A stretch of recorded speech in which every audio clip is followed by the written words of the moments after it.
Maladevi. I'm a mother of two and I live in Los Angeles, California.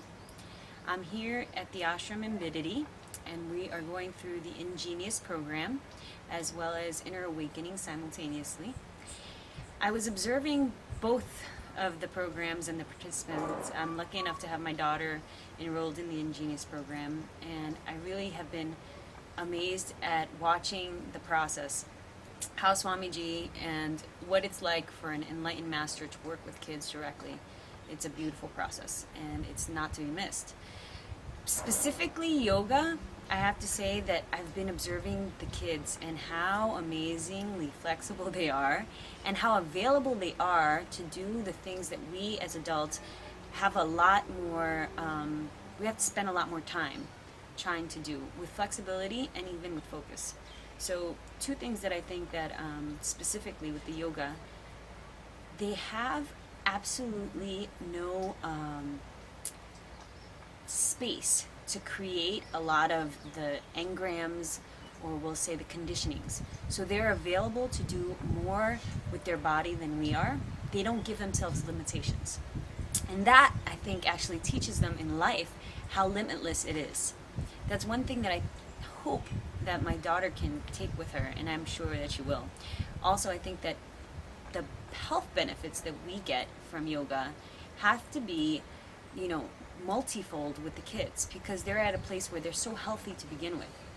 So whatever is happening within their body during the yoga process is just keeping them healthy. So keeping that health there, the vibrancy of life, and taking that with you through the yoga practice throughout your life, I think is a beautiful benefit. From the older kids, I can see they are so flexible. The ones that have been practicing this yoga for a longer period of time, you can just see it's no longer the mind getting in the way and saying, oh, this is not possible, or just this is not possible. No, anything is possible. I've seen them do such beautiful, third syllabus yoga work that other people I've seen years try to achieve, and these kids are able to do it in days, and they're doing it easily and blissfully and just in an amazing format. And just beyond that, being here, watching them, seeing how they can really radiate what we are trying to achieve, what we are trying to take a little piece of that bliss, and they are just radiating it easily, without any boundaries, without any just limitations. They're just so free.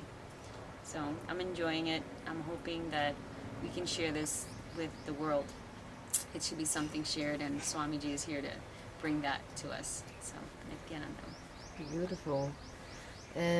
So Ma, I also want to ask you, other than yoga, since you're the parents and your daughter is taking the course, have you seen any changes in on your daughter so far?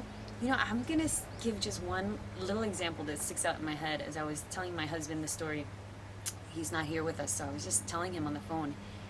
They were going through, one day they were talking about responsibility and taking up responsibility, and how when one person in a group can take up the responsibility, the rest of the group also gets affected. So if we see that the group as a whole, for instance in their class, isn't necessarily participating or paying attention or being present, all the terms that they're learning in a certain activity, if one person takes up the responsibility and remains present and remains with their attention towards whatever that activity is, the whole group is affected.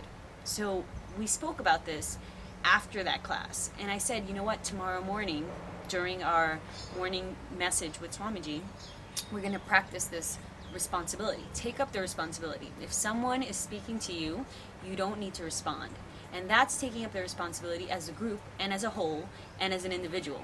If you don't respond, she wouldn't have the conversation that the kids would be chattering in the room and distracting the whole.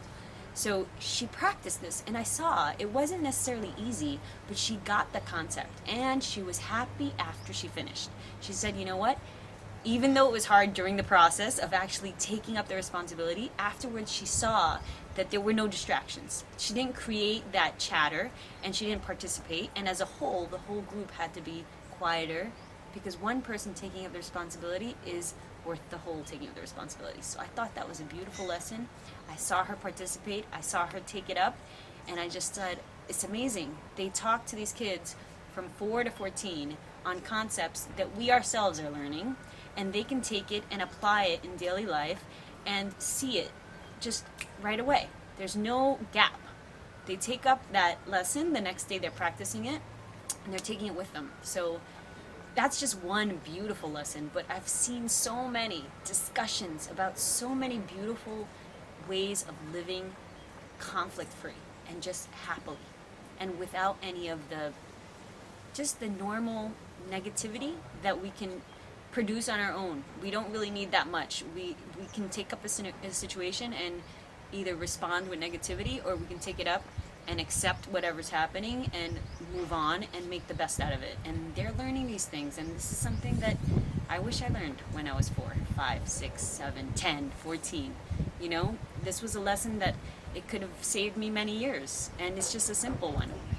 And taking it up here in a space where they can practice it in a group with the environment provided here, it's magic. It's just perfect. Swamiji has given us the incubator. Just drop them in, and that's it.